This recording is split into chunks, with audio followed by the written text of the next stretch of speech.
This is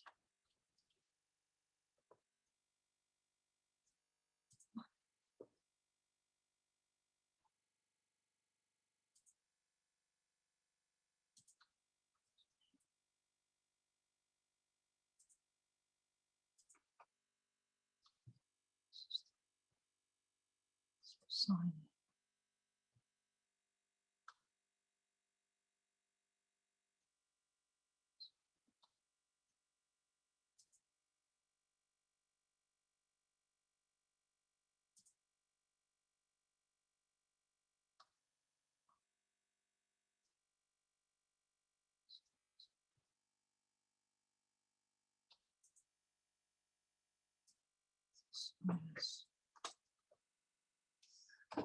Minus 1 C G.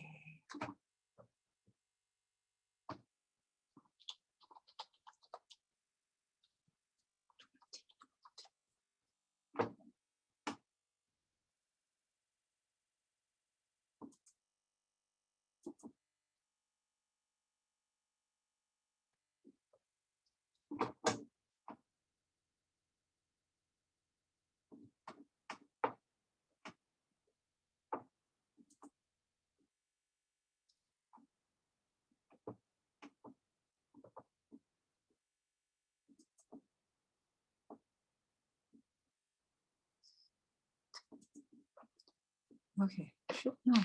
Should be on.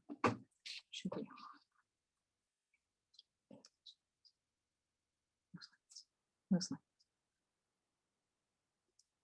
What?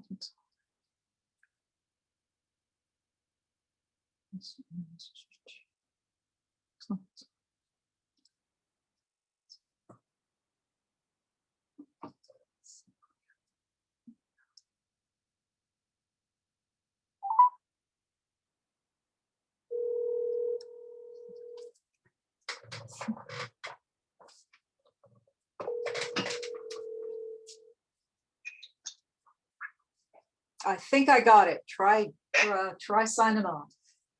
Okay. Do that. Launch me.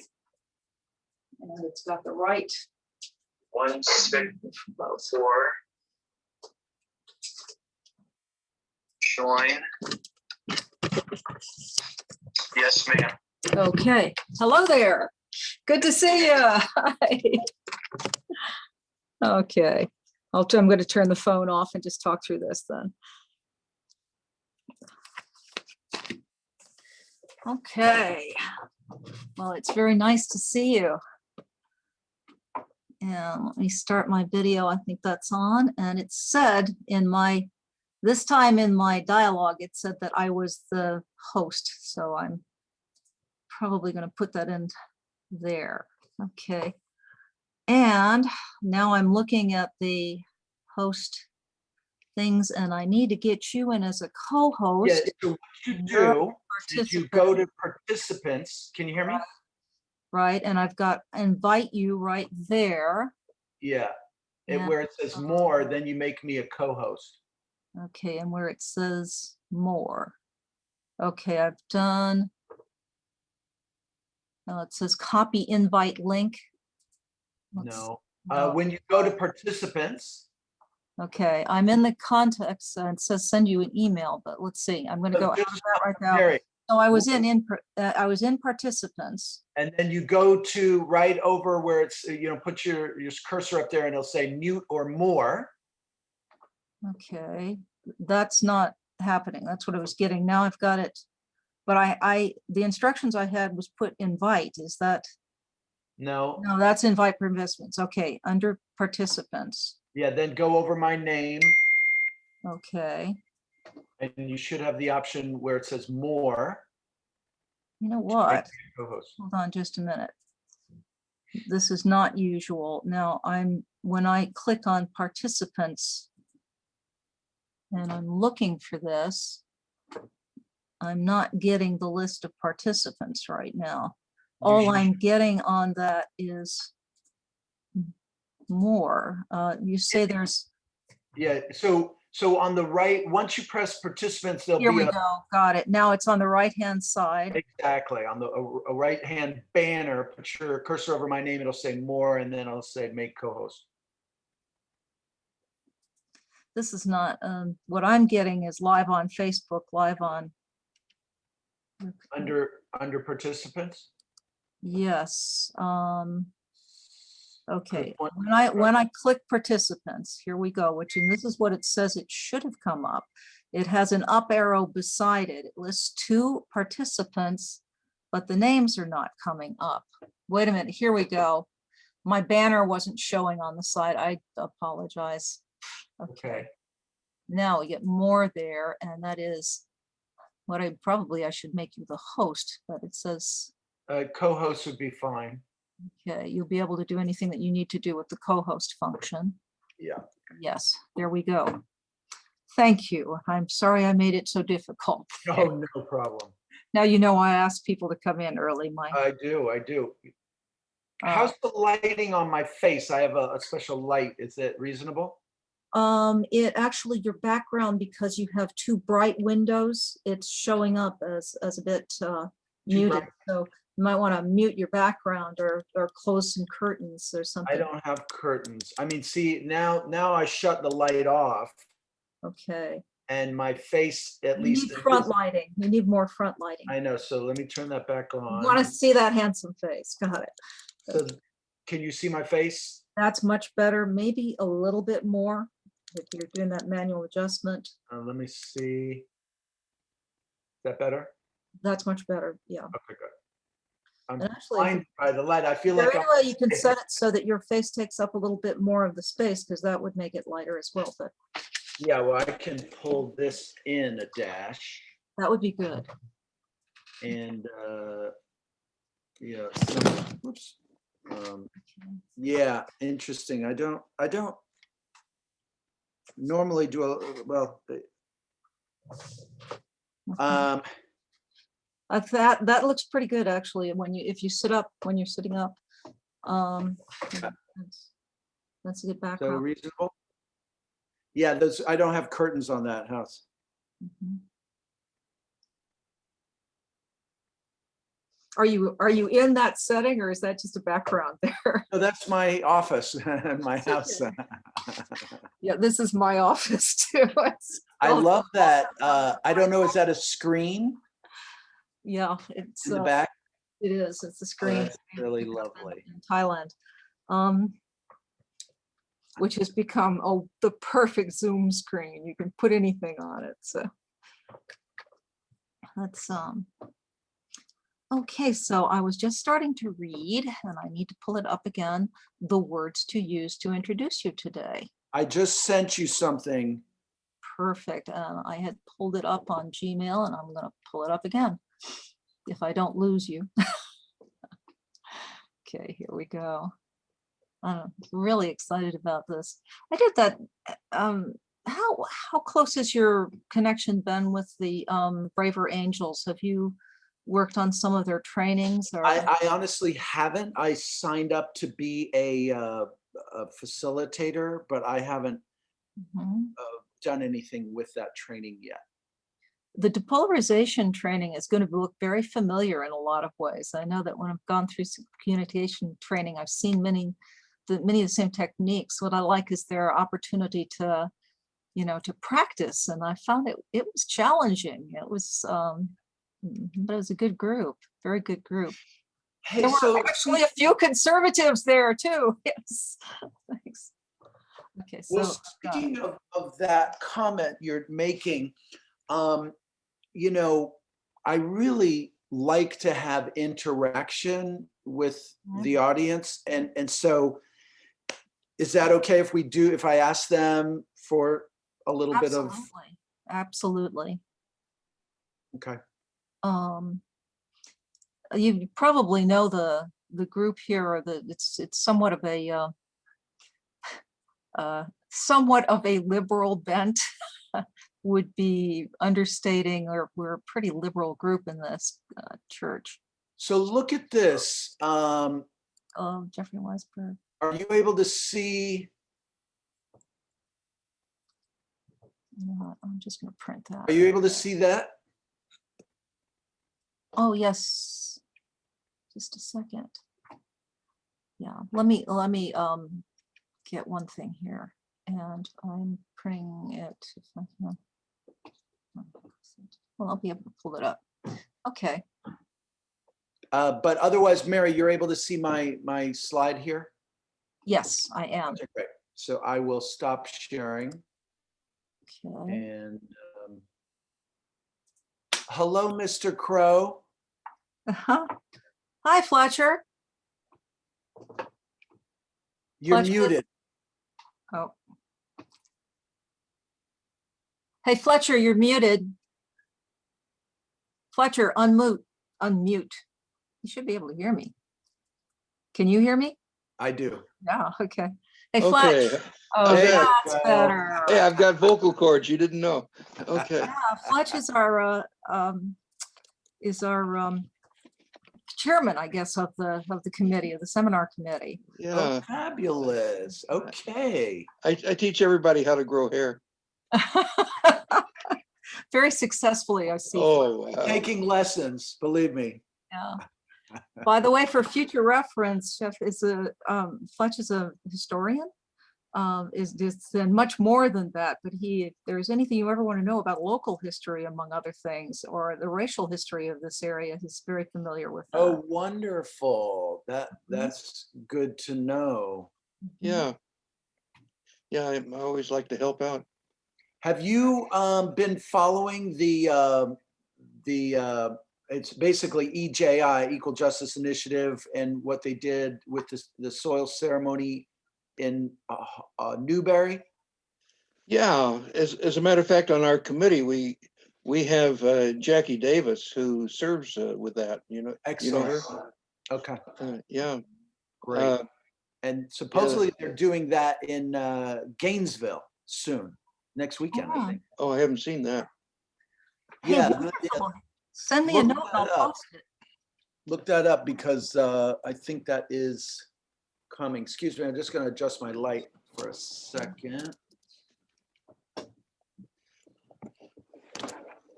Where is your center? That's better, Jeff, in terms of Oh, the good. light from what I can see, if you want. Our center is in Gainesville. In Gainesville. But we actually closed it down because of COVID, the actual office. And so we work from home Okay. and moving online, you know, everything. Most everything. For some reason, I'm going to ask Jeffrey one quick question, Fletcher. He's helping me essentially with Zoom here. And I'm looking at a mute all. Where's the mute all function? I thought it was directly on the on the participants, that side banner on okay. the bottom. Okay. On the participants. So does it have a mute participants? I thought that there was, Well, okay, it's a manage participants, let's say. Maybe, but when you press participants on the bottom, the bar will turn to your right. And on the bottom of that banner, it'll say mute all. Okay. I'm not seeing it again. So the bottom of the participant banner, there it is. Got it. I'm going to check it for just a second and mute all current. I'm going to say no at this point, but it will allow participants to unmute themselves. At some point, I will change that. And I think I'm now seeing some fabric there. So are you moving around? That's Fletcher. Okay. Can you hear me? Fletcher, Now, okay. Mary, can you hear me? Yes, I can. All right. So you've muted everyone. I have not yet. I'm going to now. Well, they're all muted. Well, at least maybe they've done it on their own then. Let's see. Mute all. Okay, yes. So they are all muted, and now I will unmute. And that's, hi, Fletcher, can you talk for a second here too? Unmute. There we go. Okay. So, and there we go. Okay, well, we'll be starting in a few minutes, and you're able to show your, you don't need an additional order for a share screen, do you, Jeff? You can go ahead and. No, I've got share screen ready to go. Okay. And I think what I could do is if I leave the chat open, but advise people that we will use this for questions, that I could direct the questions to you as I see the names come up, or we'll ask people to wait for you to direct No, them. that's How fine. do I you don't like- mind people making comments or questions in the chat box while I'm talking. Okay, I'll do that. And then we'll advise you when someone has a specific question. Okay. And so far we have 13 participants, and it looks like we're just hitting 11:15 right now. So let me pull this up. See who all is here.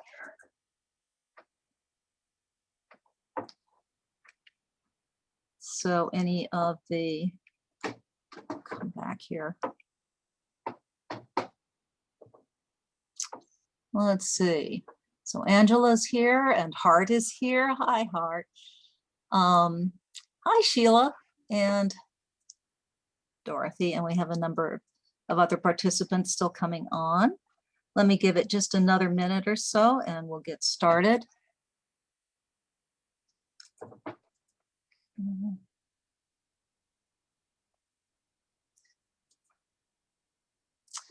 And okay, could check one thing right here and go ahead and get started here.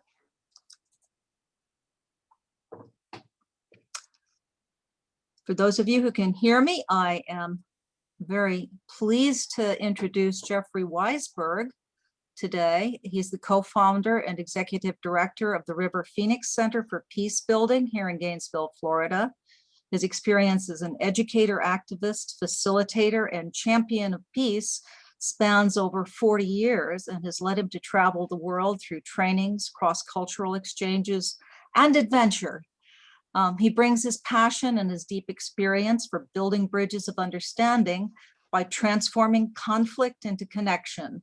Jeffrey's extensive work with police, schools, the Department of Juvenile Justice, and communities gives us some hope that change can and is happening towards a world of equity and new justice. Thank you so much for being here today, Jeffrey. We deeply appreciate your presence. And we are going to be, he'll be doing a presentation.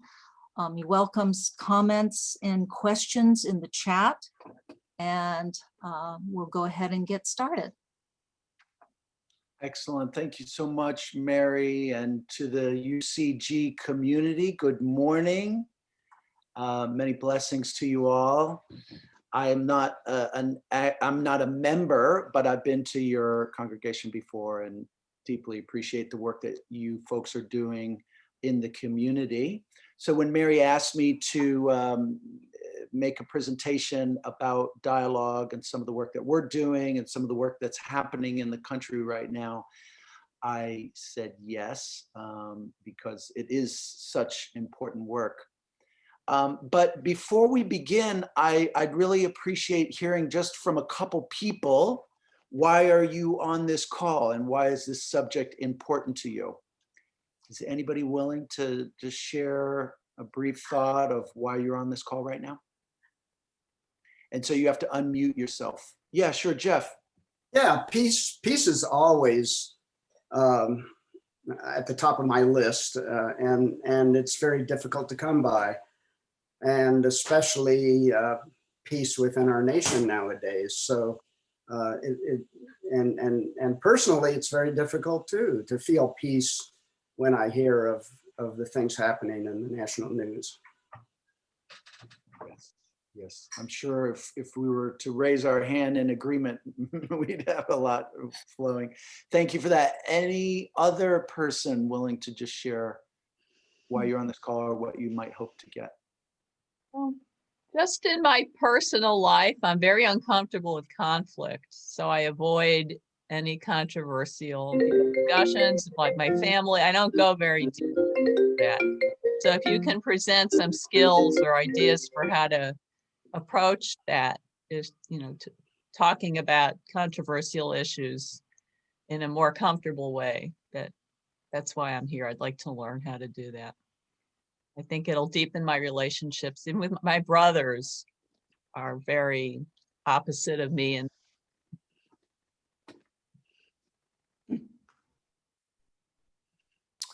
Excellent. Thank you so much for that, Sheila.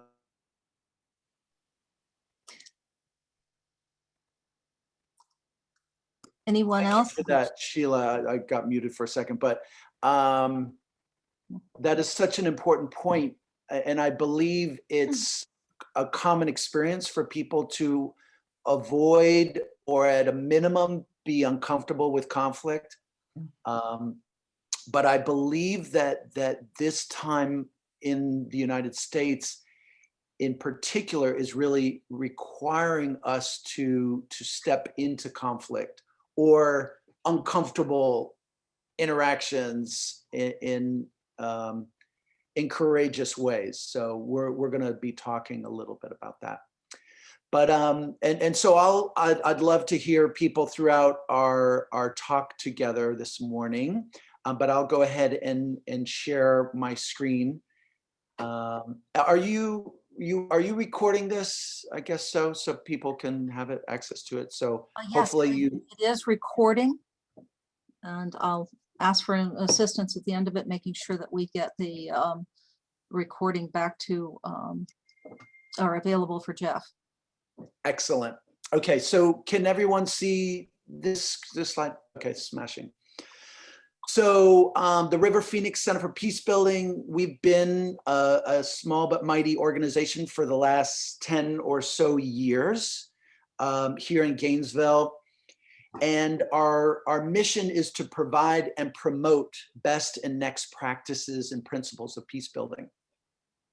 And so we do that through restorative justice, dialogue, social emotional learning, and trauma responsive care.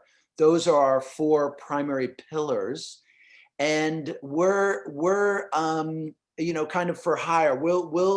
We want to bring those particular practices to have really been blessed because we don't typically go knocking on people's doors. They come to us, and so we're very privileged to work with the Alachua County School District and Gainesville Police Department, the Sheriff's Office, and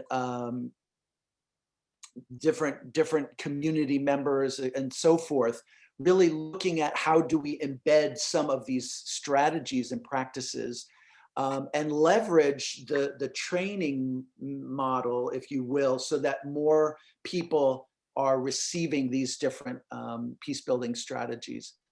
And so dialogue is one of those that we feel very, very strongly about.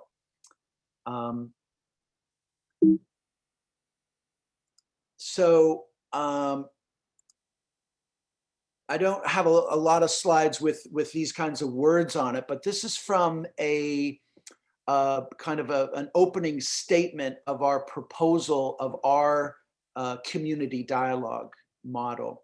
So it says, now more than any other time in our nation's recent memory, deep partisanship and political polarization in the United States has reached a new extreme. The attack on the US Capitol and the resulting loss of life is only the latest example of the destructive consequences of this division. Thus, political division is no longer simply a concern, but in fact, a crisis. And I'm sure many of us have been deeply affected and angered and even scared a little bit of the ripples that are happening over the last years and months in our political climate and the racial inequities that are happening. And so this idea of bringing people together is just a very, very important endeavor and practice for us to consider. How do we navigate what I often call the thorns of these conflicts? And this is an image and a concept that we use often, and in academia, it's referred to as the socio-ecological model. And what this refers to is that whenever there's an action, there's an impact on individuals, on intimate, close relationships, on families, on communities, on society. And in the restorative justice world, and in our criminal justice system, really this is not considered widely, is how do we address and how do we perhaps repair the harm that has happened in communities. And so we use this image to just bring to mind that virtually everything that happens, either positive or negative, can have this ripple effect. And so how do we address that? How do we bring into the conversation and perhaps the healing process those that might not have a voice? They just don't, they're marginalized, they may not know how to engage. And so I know the work of UCG and your racial equity group is really striving to do this. And so this is just an important kind of concept for us to consider. So this is a quote from Dominic Barter, who's originally, he's English, but he lives in Brazil, and he's a restorative justice trainer and practitioner. And this is one of my favorite quotes of all time. It says, "Rather than be dangerous, conflict holds within it vital messages regarding unmet needs and areas of necessary change. Given this understanding, safety is increased, not by avoiding conflict, but by moving toward it with the intention of hearing the messages within." And this to me is kind of like a credo in the conflict resolution arena. And like, you know, was said earlier, I believe by Sheila, is that correct? This idea of a lot of people avoiding conflict. And so, and yet, if we avoid it, we're missing so much of who we are as human beings to understand what drives behavior and how to prevent some of those things from happening in the future. I've been a certified mediator for about 24 years in Alachua County, certified by the Florida Supreme Court, and a restorative justice practitioner for about 10 or so years. And so I've come to deeply appreciate conflict. And it's different when it's my own family or my own friends or my wife, but I've really grown and expanded my own ability and capacity to hold conflict as something important and something sacred.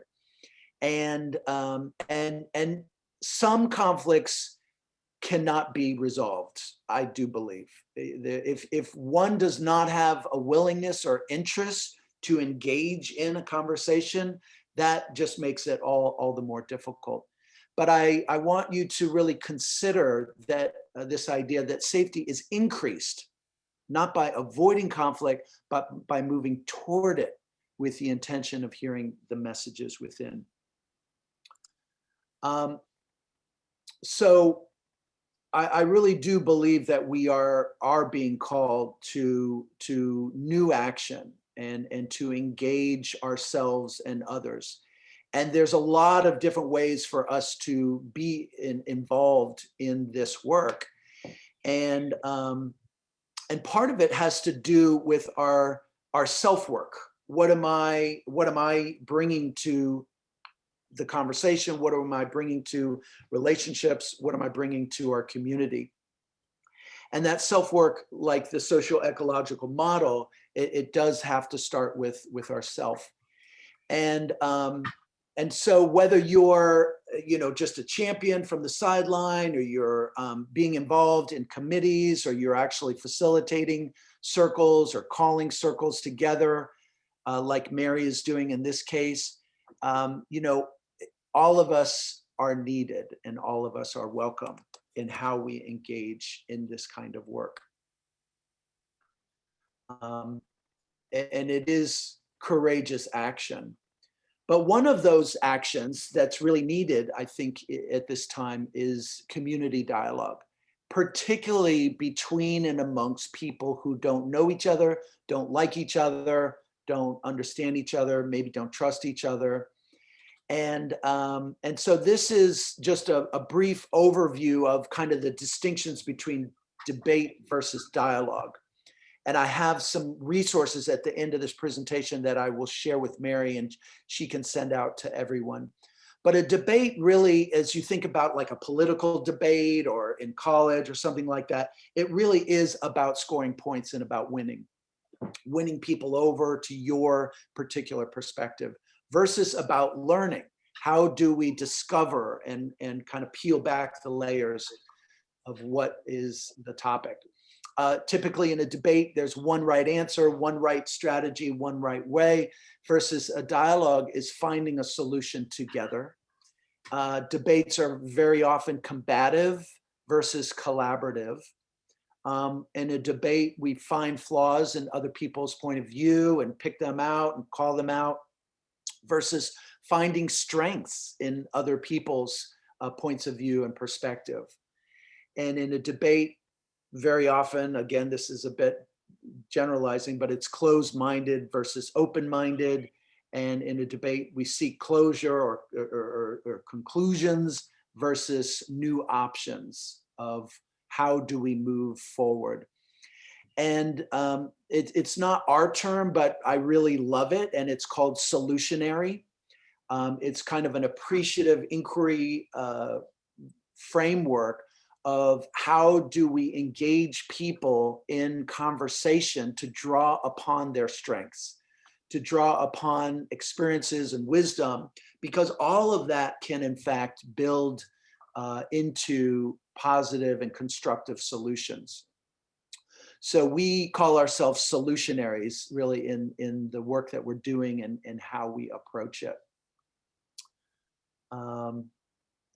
So I don't know if you've heard of this documentary, Van Jones and Meghan McCain, obviously from two different political perspectives, but they are producers on this. And I wanted to show you, I think it's just a couple minute trailer of this video.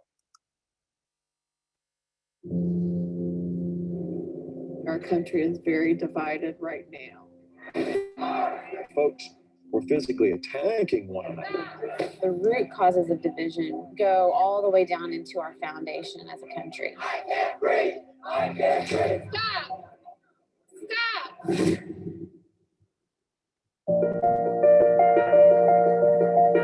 If we're going to live in a democracy, all of us have to learn to be mediators and bridge builders. My daughter would tell you, let's get on to the issues that she died for. The divisions are happening in our neighborhoods, they're happening in our schools, and they're happening in our families. We decided to travel to all 50 states to get an understanding of what was causing these divisions. Issues will inherit are not so much dividing between the left versus right, but really the future versus the past. We decided to create the first ever caucus for young members of Congress. I want to create a third force in our politics that's able to get us beyond this partisan warfare. Meeting people across the country who have a passion to see our divisions heal, that gives me hope. Perhaps someone look at me as if we don't deserve to be respected, we don't deserve to be treated fairly. It does something to you. We get uranium, we get murder, we get alcohol. Nobody's doing nothing about it. I wish there was something I could do to help her. I don't want other mothers to go through this. This country needs bridge builders. Don't be afraid to reach out to someone who might not believe exactly like you believe.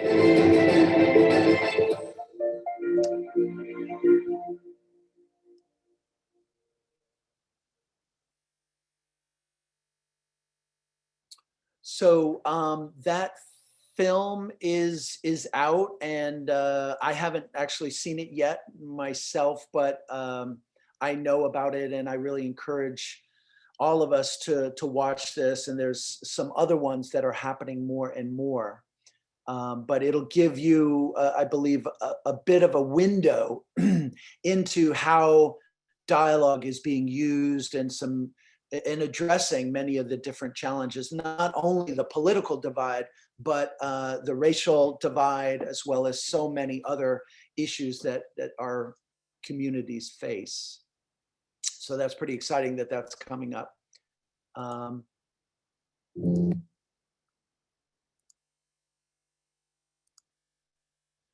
So this idea, so how do we do this? How are we going to, in fact, do this work?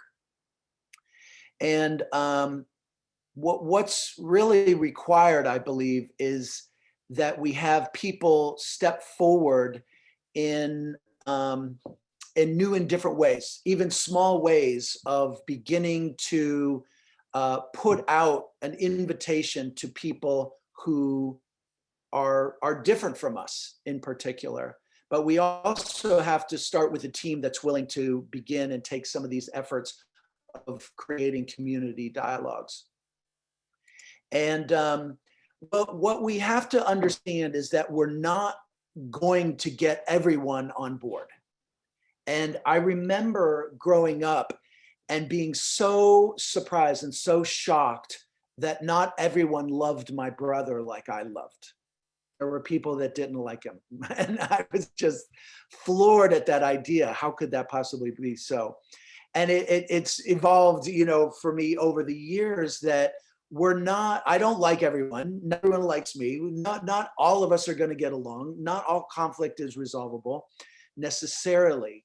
But this idea of spectrum of allies is a principle and a concept, particularly in nonviolent action. And it speaks to this continuum of who we are as human beings, and that on one end we have active opposition, and on the far other end we have active support. And then in the middle we have people who are neutral, and then you can see passive opposition, passive support. And so in the nonviolent movement, it really is an important tool and concept to consider what are the different strategies that we can use to move people along this continuum. How do we get someone from active opposition to be passive or to become neutral, or et cetera? And so there are over 183 different nonviolent actions that have been identified, and you can look that up on nonviolent actions to address different scenarios. But our job in dialogue and leading up to dialogue is really through conversations and through revealing who we are, humanizing one another, and hopefully building some level of trust with one another is a core strategy of moving people a little bit, and in some cases a far way along. And there's a story of a African-American man who in fact got 200 KKK members to give up their robe. And he literally has these KKK robes in a closet in his house. And, you know, so how did he do that? He did that by this idea of active opposition, which I would normally say most KKK members are, to active support in racial justice.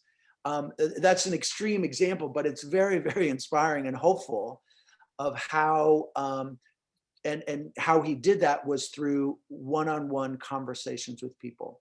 building rapport, humanizing himself and them, and finding common values and meaning that enabled them to make this drastic shift. So in order to do that work, particularly in groups, these are a few of the ideas that come to my mind. That you really do have to have well-trained facilitators. This is not something that you enter into the lion's den without some training and some ability to set aside your own bias, your own agenda, your own judgments, etc., and to be able to help hold the space for other people. One of my favorite quotes is from Dr. Martin Luther King. He says, "We have no morally persuasive power with those who can feel our underlying contempt." We have no morally persuasive power with those who can feel our underlying contempt. And so as facilitators, we have to be very, very careful that even if we have some of that contempt, that we've done enough work that we're able to set it aside when we're doing these kinds of dialogues. But secondly, we have to have willing community members. And I also added in there diverse. So if we're just all blue folks coming together or all just red folks, that's not going to, we're kind of preaching to the choir. You've heard that term before. And so ultimately, we really want to have a diverse community that's representative, invited, and willing. And willing is a key word. When you think back to that spectrum of allies, the dialogue work that we're doing, we're not planning on inviting people who have no interest in community healing or helping to strengthen our community. If they don't want to participate in that way, then our dialogue model is not actually inviting them. Because again, we don't need to get everyone. I mentioned a bit about that self-work, and there's lots of different ways of doing that, but also looking at finding a shared or common vision. What is the world? What is the community that we want to create? Now, obviously, there's many different facets of that, but it's a process of inviting people to envision together. What do we want to make our world, our community, our family better? Obviously, there's a lot of logistics that go into a dialogue process. We won't get into that, but it certainly includes space and timing and COVID, et cetera. And then finally, I put patience, perseverance, and purpose as core drivers for us to navigate some of these treacherous and thorny terrains. And that it's not to think that one conversation is in fact going to change people's mind. That can happen, but it's usually not what happens. And so this is kind of a commitment that's required.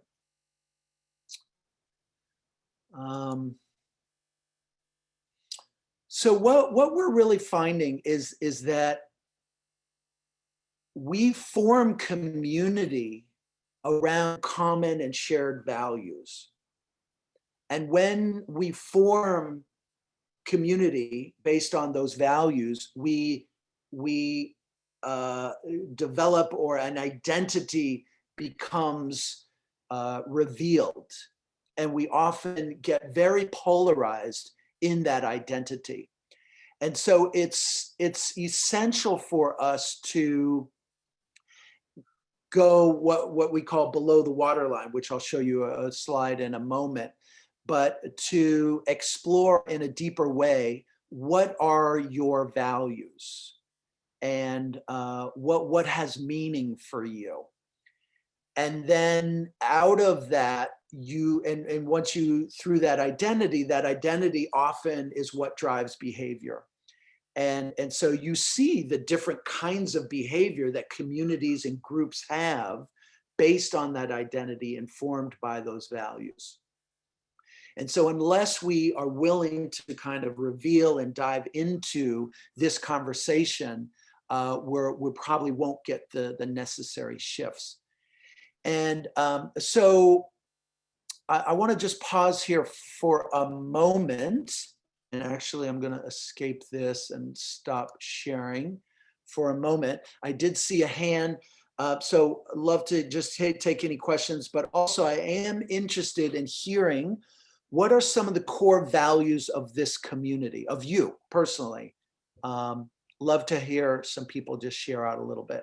And Susan, yeah, go ahead.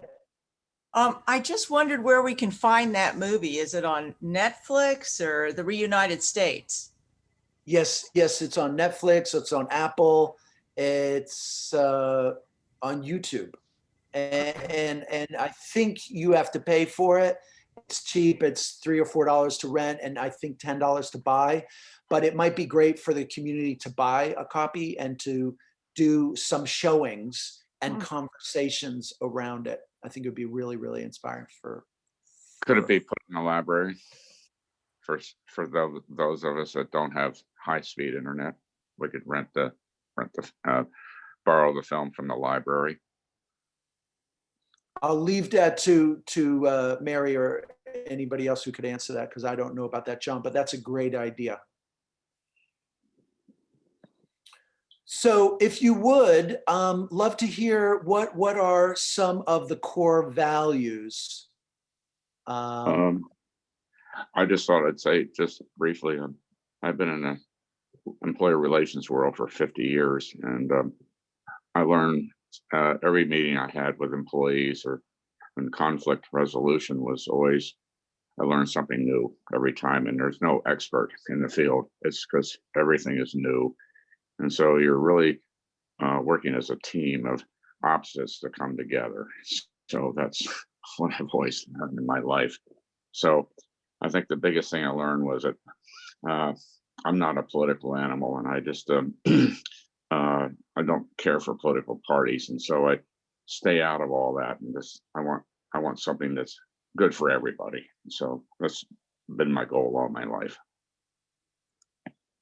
And how to work there, you have to listen. You have to listen, and you have to get your feet in the fire and just listen. I noticed, Tony, people are starting to leave some messages in the chat. Please do that if you want to talk. And Tony, I noticed that you had a comment in there. Did you want to share that? Well, I was responding, I guess, to the statement that values create identity. And I absolutely believe that that's true, but I also think there are ways in which our identity drives our values. For instance, I grew up in a small southern rural community, and just the fact that I had that identity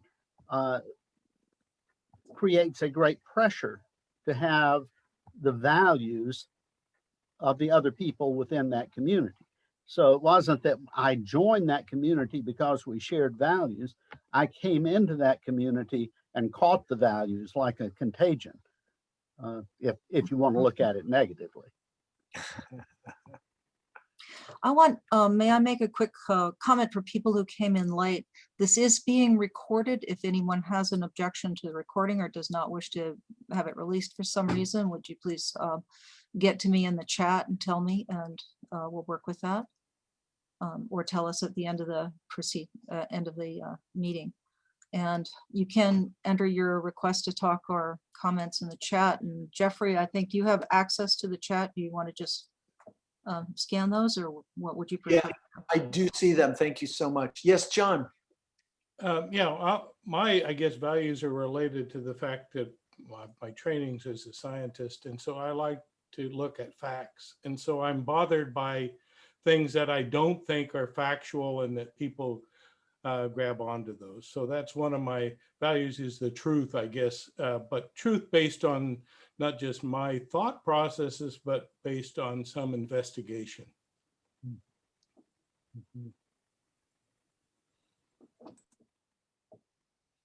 I also am bothered by people taking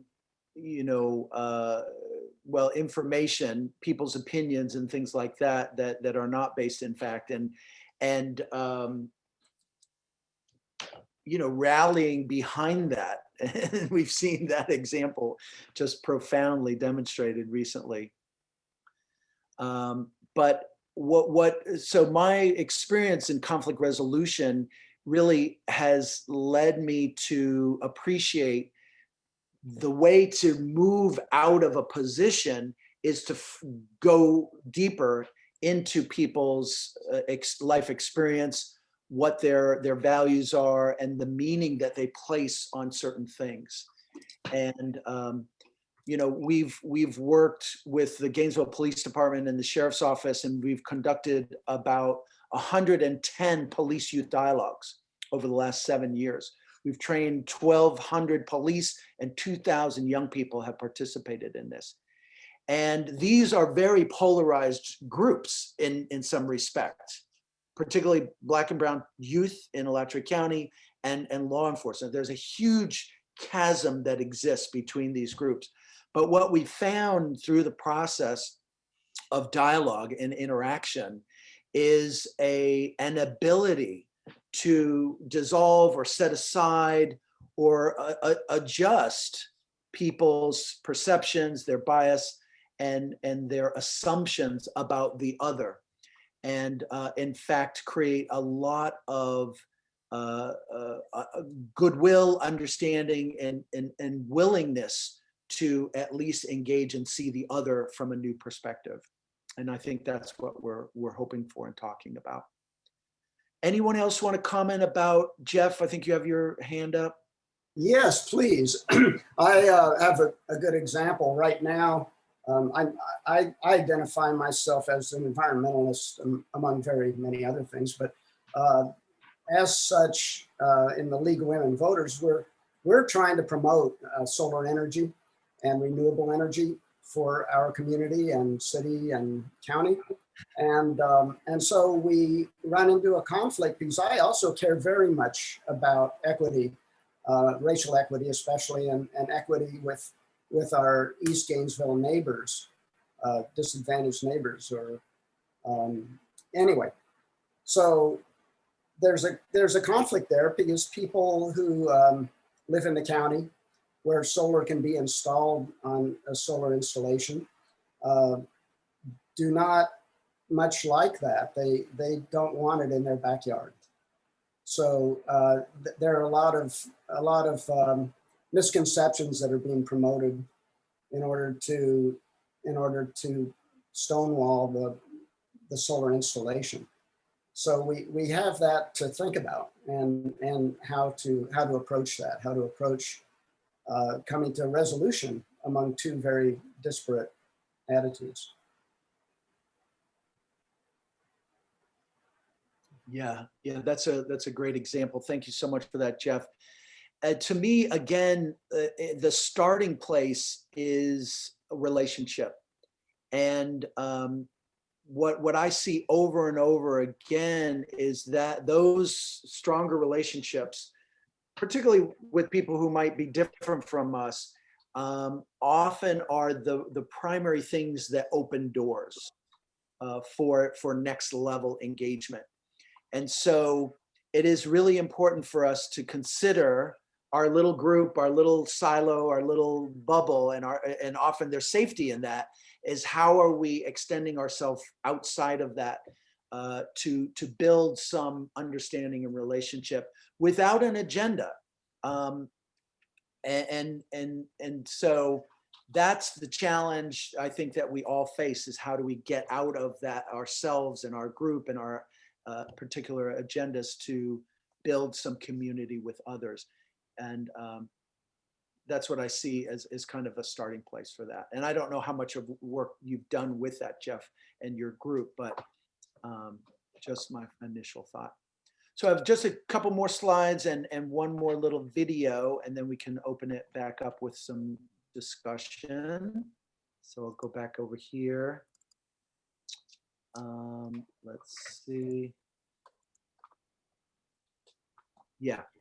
So, and thank you so much for that thought. I think that was Tony, if I remember correctly. So we use the iceberg again as a metaphor and a tool in so much of the work that we do, with this idea that in conflict, we only see about 15% of, in this case, the iceberg.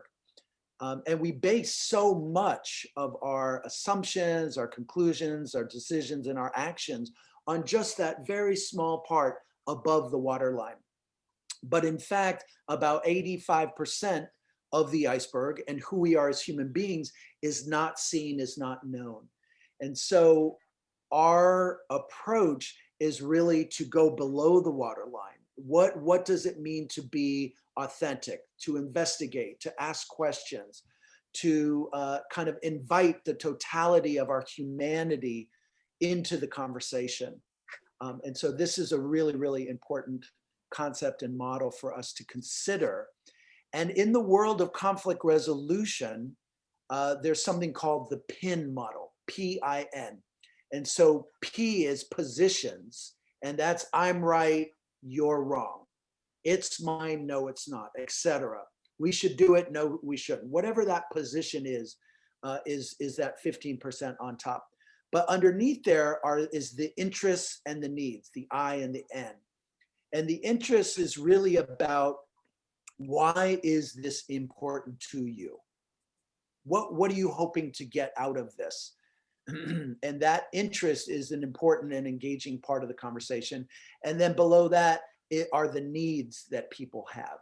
So around safety, around connection, around respect, etc. And whenever we're exploring conflict resolution and transformative conflict, this model we find to be really, really helpful. So here is another short video. This one's actually a little bit longer, 4 minutes or so, from Braver Angels. And this is a community dialogue approach that's happening around the country that's growing more and more. So this is another model for our community to really look at and perhaps to even engage in. Yes. Politics has always been a passionate subject, and we've always had deep political disagreements. That's the way it's supposed to be. But we've gotten to the point where people can't even talk to one another. Americans no longer see their political opponents as simply wrong or misguided. They see them as bad people whose ways of thinking are dangerous and incomprehensible. They see them as enemies. This level of rancor and mistrust threatens our democracy, and it makes it harder for us to move forward as a nation, regardless of who the president is. The fact that we live in what feels like, some people call it, a cold civil war, that takes a toll on all of us. We've been excommunicated from a lot of our friends in the last couple of years, and it makes me sad. This is one organization that's doing a lot to kind of overcome that and get people back to where we were, which is neighbors, friends, communities. Better Angels was born in response to the crisis of polarization. We are truly bipartisan. From our staff to our funding to our board of directors, we're evenly split, half conservative, half liberal. Everything we do comes from the bottom up. We're an almost entirely volunteer-led operation. We wanted to see, could we get together a group of folks who voted for Trump and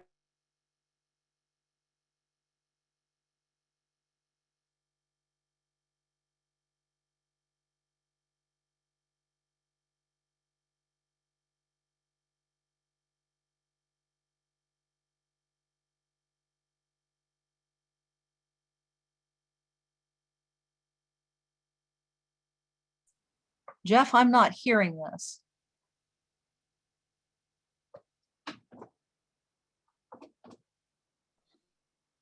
Yeah, I don't hear it either. I'm not hearing the audio on this. Jeff, can you hear us? We don't hear him either. Uh-oh. Well, let me see. Does anybody? Yeah, Jeff, we're not hearing the sound on I this. can't believe it. I wish you would have spoken up earlier. Oh, I'm sorry. My No, we heard it first. Okay. Somehow, I guess I got muted. So shall we back it up just a little bit? Sorry. Yeah, we lost a little over a minute. Yeah. Okay. let me try this again and hope that I don't get, so Mary, don't I am touch it. so sorry. Yep. That's There's someone else had theirs on in the background and it was actually causing interference and I didn't realize Okay. it mutes Yeah, you so- too. So Yeah, it muted me and then shut that off. So please mute yourself, but I otherwise. will Mary, mute me. No worries. So we'll pick this back up. So sorry about that, everyone. And then, so let's see. I want to, so sorry, let me go here. And here. View, where's my view? All right, well, let's just try this again. Sorry, everybody. Technical difficulty. Ouch. So I can move it forward a little bit. Can you hear me? Yes. Yes. Which is neighbors, friends, communities. Better Angels was born in response to the crisis of polarization. We are truly bipartisan. From our staff to our funding to our board of directors, we're evenly split, half conservative, half liberal. Everything we do comes from the bottom up. We're an almost entirely volunteer-led operation. We wanted to see, could we get together a group of folks who voted for Trump and a group of folks who voted for Clinton and get them in a room together to see how can we bring people together to not get them to agree or to come to the middle, but to maybe change how they think about one another. You know, it's funny. I think a lot of people would look at 2020 and argue that this is the least hospitable time for the work that we're doing because we know that our politics has a tendency to bring out the worst in us. But it also is an extraordinary opportunity because this deeper project of civic renewal, of healing the relationships that exist between the American people across the cultural and political divides, the importance of this project is going to become clearer and clearer to people over the course of this election. A lot of people are going to have to let off steam. I really believe that it's better to do it in a productive way, where they see each other as fellow human beings. It inspires me. Every Better Angels debate I take part in. When you're there in person and you have to face the person you're talking to, you remember suddenly the rules of civil discourse and kind of how we should act in society. It's something that really distinguishes this form of conversation and debate. It's all well and good to talk about civility and being nice to people, but the missing ingredient is courage. In 2020, we also need courage, the courage that it takes to have a difficult conversation, to put yourself out there. What we've been saying is that this year, it's not enough to call in our better angels. We have to call in our braver angels.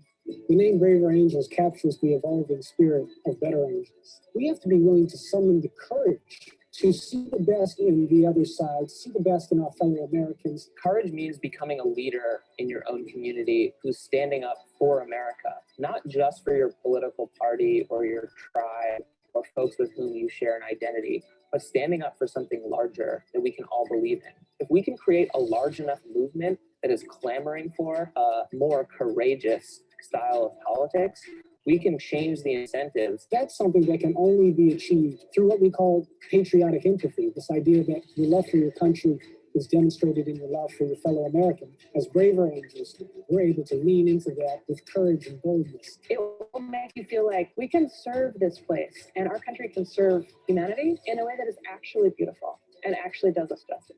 This is not a left-wing movement. This is not a right-wing movement, but it is indeed an American movement. We still have it in us to be champions for what is right and what is graceful and what is decent here in the United States. In this time of public health crisis, Braver Angels is taking its work online, hosting weekly online debates, virtual book discussions, concerts, skills training courses, and soon, one-on-one red-blue conversations.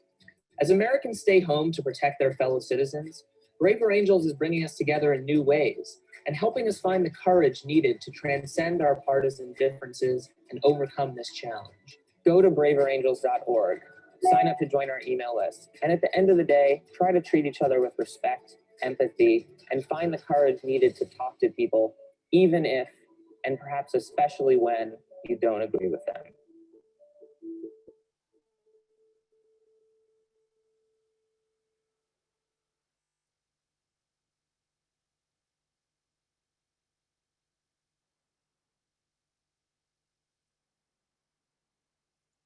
Let's see,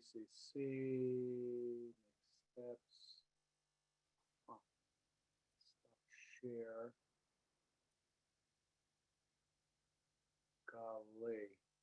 So any thoughts on that? Let's see, there's a couple here in the chat. Hart has raised her hand. I don't know if Hart, you want to make a comment. Robin, love to answer your question. Hart? Well, I forgot what I was raising my hand for. That was a while ago. I never even heard of Braver Angels. That was very interesting. So I'm sure it'll come back to me. Okay, good.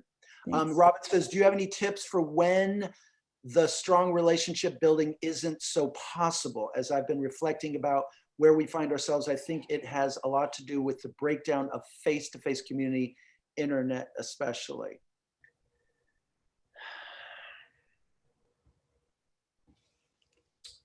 Well, COVID is a interesting and challenging time for sure. But we've reached as many or more people these last 7 months or so than we did even before COVID because of the online platform. So, you know, really, I think in this kind of context, Robin, what I'm seeing is that it needs to be intentional in terms of engaging with people who are different from us and having an intention around the topic and the discussion that we want to have or that needs to happen. And so that takes some coordination to be able to get with groups of people who might be different from us. So I know that UCG has a lot of networks and connections with these different groups. So that could be part of the brainstorm of where might some people in this community want to go in terms of more of this dialogue process. I don't know if that answers that completely, Robin, but do you want to say anything more, dear Robin? That is helpful. Yeah, I just think the whole, like, I've been studying with Loretta Ross about calling in instead of calling out and cancel culture, you know, that like tips for how to sort of, I mean, all that work is important if you can do it, but how to also engage in the forms that we find ourselves in, which unfortunately I don't live on the internet. I can't stand it, but a lot of people do. Anyway, I just think it has, so it's like when we don't know people is when we go to our biases and our assumptions, right? And so we're so blessed in Gainesville where we kind of actually know the players. I feel that is such a blessing to know my community. Anyway. Yeah, this is Hart. I'm co-founder of the Roofing Center for Peacebuilding. Thank you all for being here. And thank you, Jeffrey, for sharing what you know. And I do think that the big work, the first step is ourselves and our own holding on to what it is we think is right. And the willingness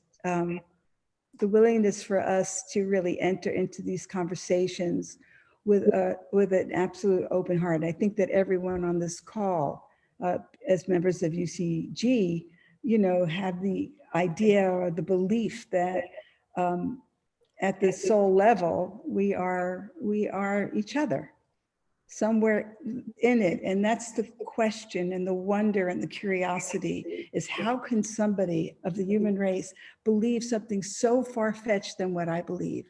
And a lot of it has to do with someone said, it's our enculturation. It happened upon us. It's what happened to us since we're born, and we've been raised by a certain kind of culture that has made us who we are. And as we got older, we started to experience other people and other ideas, but nevertheless, we held on to those ideas in a way. And so really, I think that the need is to discover in ourselves the willingness and the bravery to be courageous enough to face what ordinarily would be very ugly, scary, intimidating, and it's a daily practice, actually, honestly, because we do this work. And I can't believe some of the people that I sit in front of. And, you know, in my judgmental head, not my open-hearted spiritual person who I really am, but in my everyday self, I'm just like, are you kidding me? I am so angry. And so kind of doing the work to get rid of that rage as well is very helpful, because it's true, it belongs, it's our feelings, we have them, but we have to do some clearing before we really, you know, before we really start the work. And we can all help each other do it. I mean, having comrades at our side, willing to do the same thing, it certainly helps make it happen. So. Thank you. Yes, Fletcher, and then Susan, and then we're coming in for a landing. Okay. Yeah, we try to end these Sunday seminars at 12:15. It's already 12:10, so I'll talk fast here for a second. I think I've been I've been very affected by this session. I think the issue here that I see is not what we have here at this moment, but what can UCG do over time? What is our agenda? What is our drums do we march to? What are we going to do tomorrow? What are we going to do the next month? What are we going to do during this year? What is our obligation? What should we do? I'm just wondering, should we, at our next congregational meeting, devote, say, half an hour or something to trying to get a UCG-wide emphasis on this? I guess I'm asking everybody, what can we do now?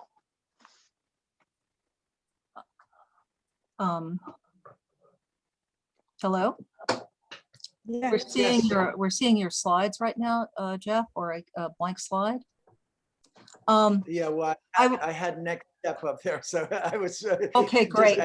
Do you want to address the next steps? Because I have a couple of comments at the end. Had her hand up, and then I'm going to talk briefly about some next steps, and then we'll close out. And I'll be open for 5 minutes after the end of the meeting time. Susan, you want to share? You have your hand up. Yeah, just real quick. Actually, I'm fascinated by your work. I teach public speaking at college. And so we really, which means I teach persuasion. And we always just walk into a lot of loaded topics. So it's fascinating to watch. Of course, we have kind of it's interesting because we have a set of game rules you have to play by, right? So they involve logic, right? But I am interested in your training of facilitators. I myself wonder if it's, do you begin with the process like Hart was talking about sort of clearing out your own garbage and then go into becoming a facilitator training? Is that open to anybody to do? So that was my question. Maybe you can handle that with the next steps. Yeah. Let me. So the short answer to that is that it's a process, and it's blended in terms of the personal work and the context of whatever we're training on, whether it's restorative justice or just facilitating, leading groups, police youth dialogue, etc.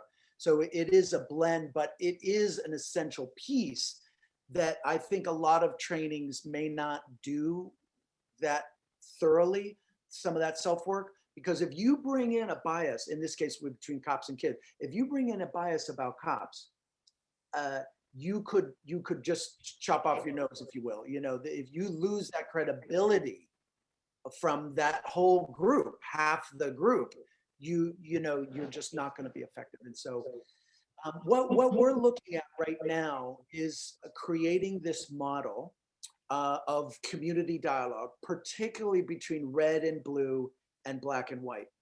And our work and vision at the moment, the template that we're developing, is a 3-part dialogue. Because a one-shot deal, you could get something, but you won't get to where we want to go. What we think is unique about our approach is that in order to, in fact, create change, you have to not only change perception, but you have to grow a level of trust. One of the primary ways of growing a level of trust is in fact working together. And so our model is looking at, after 3 days or 3 different sessions, that the community will have identified an issue in their neighborhood, in their community, that they've agreed upon, that they're in fact, red and blue in this example, are going to actually do something together. And that will be driven by like the host committee and other people bringing in resources. So I've not heard of that. And I think it's a bit unique in our approach of really dismantling some of those prejudice and stereotypes to in fact roll up our sleeves and move forward in creating something positive. And so we have a pilot in Palatka, in Marion County, and we want to do one in Alachua County. And I don't know if he's still on here, but Andy Bachman was the guy that I was going to reach out to see if he would be interested and willing to help be the part of the host committee in Alachua County for us to do this here and test it out. So that's what I'm thinking. There are some resources. So Mary, I will send you my PowerPoint. You could share it with this group or anyone. There's some great distinctions on dialogue versus debate. There's those links of the videos and a few other things that you folks might find beneficial. But with that, we are out of time. And so Mary, I would just hand it back. And I just have two quick additions, but please finish what you were saying. No, I just, so that I'd love to have you come back, and we will definitely tell Andy about your interest, and I'm sure you'll be contacting him. And that's a good next step, along with getting the word out to other people who are not here. Also, if you're interested in doing something immediately, I spent 3 hours yesterday in a depolarizing within workshop, which essentially was sponsored by Braver Angels. You do not have to join a group to be part of it. And it was extremely revealing. And 2 of the members of my breakout group were conservatives, which was what I was looking for. So those are next steps.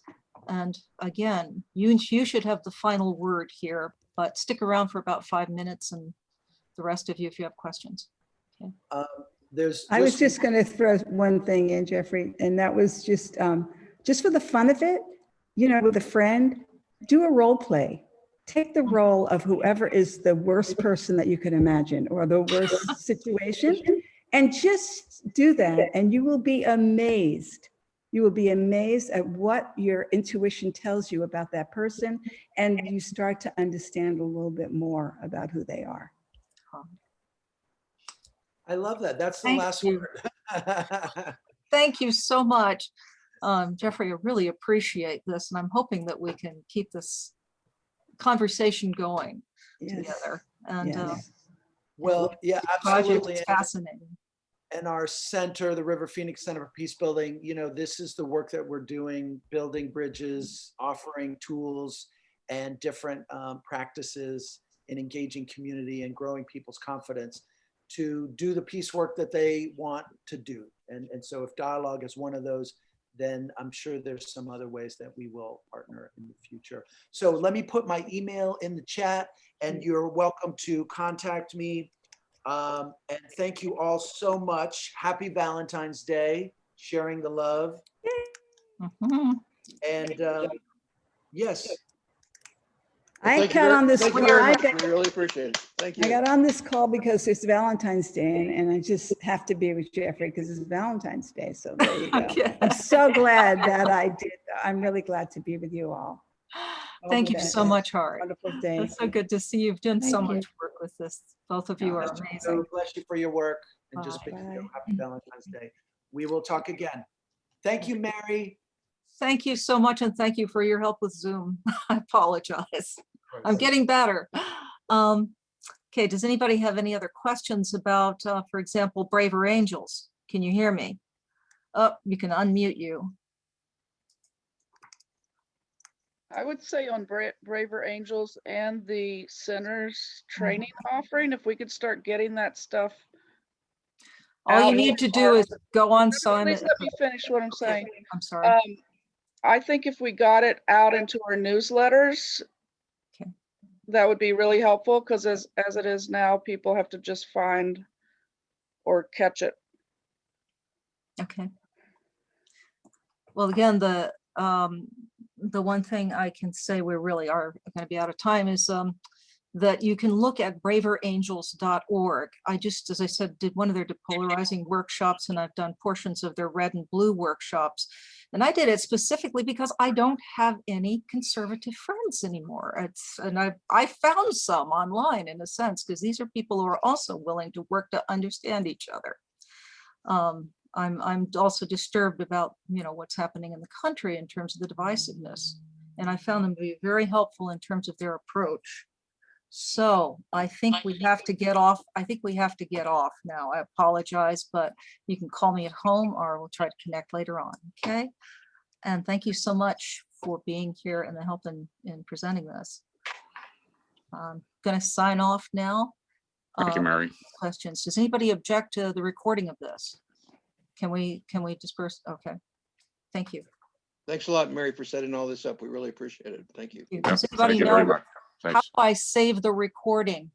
I forgot to get my Zoom people here. Sue, you do a lot of Zoom, right? How do you save your recording? Don't know. You don't know either. I have never saved one, Mary. Sorry. Okay, I am looking at it. I have host privileges, so somewhere on here I'll be able. Okay, so stop recording.